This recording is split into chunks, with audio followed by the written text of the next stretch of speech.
So hey loves, this is Shy Love coming back, and today is Sunday, so it's reality TV show clip review time. So first I'm going to start off reviewing Real Housewives of Atlanta. It was really crazy.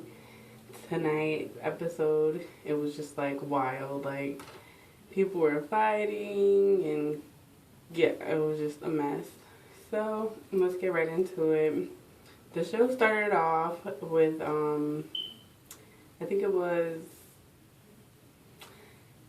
with Cynthia and Peter meeting up to talk about the last episode when Natalie had been put out by Kenya, that she was talking about Peter and talking about Candy's man Todd and that he was an opportunist.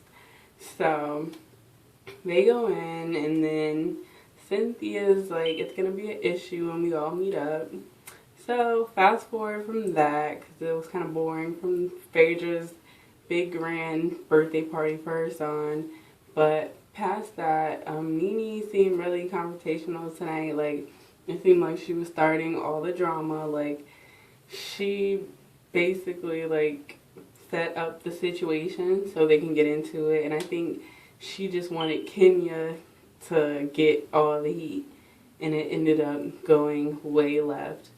So it all started when Nene wanted to do a pillow talk party, which was already drama from the beginning, because why do you want to know everybody's relationship business? But to each his own, and everybody's not friends, so it didn't make sense to me. And then everybody didn't have a man, like Portia didn't have a man, and Kenya didn't have a man, so I just didn't understand. But yeah, they were at the pillow talk thing, and then everybody arrives. Kenya is late, and Nene makes a big stink about it. So that means like, and then, no, I'm sorry, Nene makes a big stink about Kenya being late. So Nene's already like, I'm on 10. When she gets here, she's late. She don't have to come in. And it's like she was being extra. She's been extra from the beginning with her outfit and showing off her body in front of everybody's husband. Like, I would have been really uncomfortable with that if I was there and my man was with me. But they were just looking like, what the hell is going on?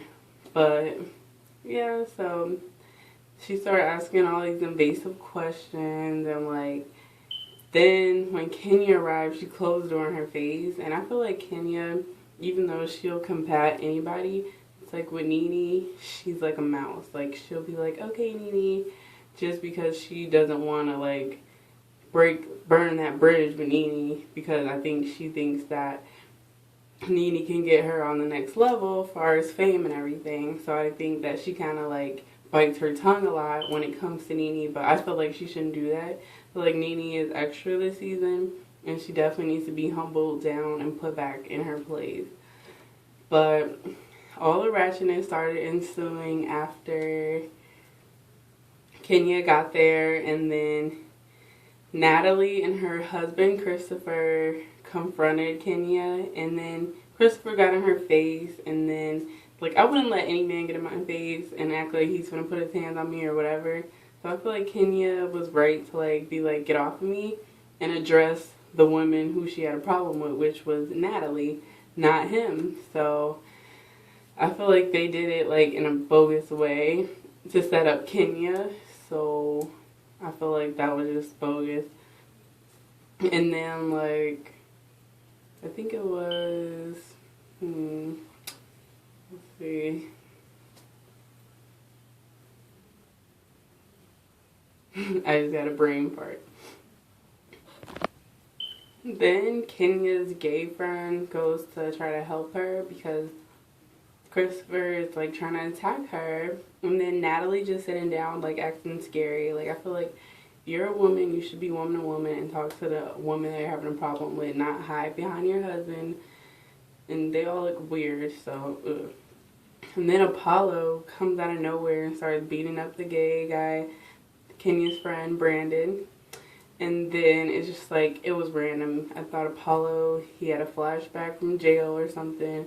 They were trying to get his booty, and then Brandon reminded him of somebody that was in prison with him, because that was like extra.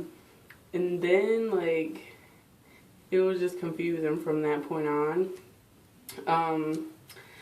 Yeah, so this episode, I really wasn't feeling it. It was really ratchet. I feel like Nene was the center of all the ratchetness. Nene and Kenya, which is always, basically, but I feel like Nene really overdid her part, and Kenya should have checked her. But hopefully on the next episode, because it kind of ended in the middle of the fight, so on the next episode, we get to see Candy get into it with, I think, Peter, and Ty get into it with Peter, so it's more to the story. But I'm definitely, like, tuned in. Like, it's my guilty pleasure. Real Housewives of Atlanta. I'm always going to love that show. My Ratchet TV guilty pleasure. So, I really do like that show. And I chose watching that over the Grammys because once I seen Beyonce on the Grammys, I pretty much turned because nobody else was pretty much that interesting. But, yeah. And then next on my reality show, Clip Time review is Blood, Sweat, and Heels, which comes on right after RHOA, Real Housewives of Atlanta. And it's like basically like Melissa Ford's show, a former video vixen. She's been talked about a lot. She was like one of the main popular vixens and video rappers videos or whatever.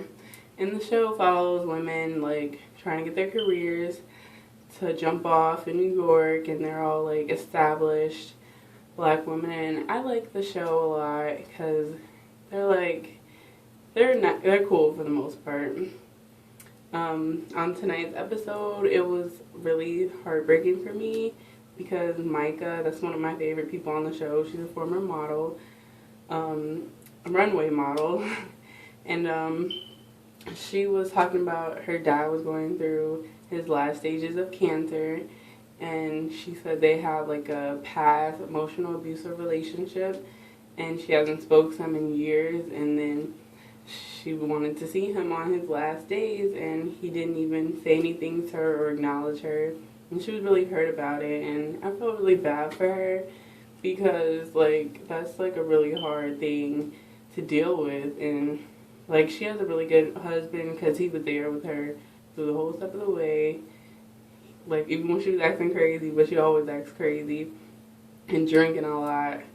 But I understand that it's really hard for her to go through that situation with her dad, and especially for it to be played out on TV. So I love Micah. And then like I feel like I don't like the main people I don't like is Demetria. She's like irrelevant. Well, she was irrelevant this episode, but it was mainly about Melissa. I forgot the other girl name. Like it's a new show, so I'm like forgetting names. The other girl with the short, cute bob cut, I like her too. And then one more. Oh, Geneva, I like her too with the bangs. Yeah, she was on there, and they were just following their careers. This episode really wasn't that exciting, but it was a lead up for the next episode, and it's where they all go out to the Hamptons for vacation, and then Micah is gonna get into it because she shows up drunk yet again, and the other girls don't like it, so we'll see what happens. I feel like some of the other girls on the show, feel like they're really uppity, and like they don't really understand Micah or Melissa Ford's lifestyle. Like they don't have to be like corporate because they don't have careers like that, so they're not gonna be like monitoring everything they do. They don't have to. So that's what that was, and I'll always tune in to that show, and I suggest you ladies tune in to that show. It's really good, and they have like all have businesses, and even though they do get into little petty drama, it's pretty much cool for the most part. It's nothing like too ratchet. And then my last one is Rich Kids of Beverly Hills. I said I was gonna give this show a chance on my blog, and I'm not really feeling it. It's like Laguna Beach 10 years later when they're old, and yeah, it's not cute anymore. Like, go get a job and get out your parents' house. It's ridiculous. I do like the Asian girl in there. I really don't know her name, but I like her. And I like EJ, Magic Johnson's son. He's hilarious. And yeah, that's pretty much it. The rest of the people are kind of irrelevant and annoying. So yeah, I don't think the show's gonna last. I suggest the Asian girl and EJ get your own show. That's my little advice for you guys. Keeping Up with the Kardashians, I kind of watch that every now and then. I watched it this Sunday, and you know, kind of getting old and tired. So Kim, you might want to find a more stable reality show. But you guys are always gonna get views, so it doesn't really matter, cause just based off of your name. But yeah, the Keeping Up with the Kardashians, I'm slowly getting interest. All the stories are tired, and yeah, find something new to do, talk about. And yeah, maybe more people will tune in. But yeah, that's all. The reality shows of the week. I'm going to do it like every week for all my favorite reality shows. Not all my favorite reality shows come on Sunday. But I like the BGC All-Star Battle too. And I might do some on there. But I mean, like, it's probably not till the reunion. And then, yeah, that's pretty much it. Like, I watch Housewives too. I might do a review on that. And then, what's the other show? American Idol. Because I'm starting to really like this season. I like the new judges on there. Plus, like, I love that they brought back J-Lo. I feel like that was, like, a smart move. Because I always liked her. But just as long as she don't have no other female competition, she's really chill. Like, she's a really good judge. And she's cool on there. So that's all for my reality show clips and reviews. So check out my other videos, subscribe, whatever. You know what it is. Links below is my blog and my Instagram and my Twitter. So yeah, thanks guys.